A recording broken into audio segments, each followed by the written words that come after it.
சிவகங்கையில் அறநிலையத்துறை சார்பில் அமைச்சர் பெரிய கருப்பன் தலைமையில் 12 ஜோடிகளுக்கு திருமணம் நடைபெற்றது. கந்தராஜ பெருமாள் கோயிலில் இந்த திருமண விழா நடைபெற்றது.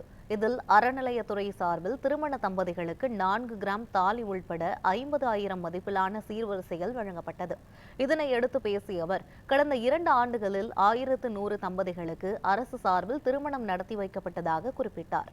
தொடர்ந்து பேசிய அவர், காதலர் தினத்தன்று மணமான ஜோடிகள் மகிழ்ச்சியுடன் வாழ வேண்டும் என வாழ்த்தினார். இன்று உங்கள் வாழ்க்கையில் மணமக்களுக்கு ஒரு மகிழ்ச்சியான தினம் என்றால் அது மிகையாகாது. அதுவும் குறிப்பாக இன்றைய தினம் உலக காதலர் தினமாக கொண்டாடப்படுகிறது. அந்த வகையில் நீங்கள் இன்றைக்கு மணமக்களாக இருக்கக்கூடிய நீங்கள் ஒருவருக்கொருவர் அன்பு செலுத்தி நீங்கள் உங்களுடைய வாழ்க்கை பயணத்தை தொடருங்கள்.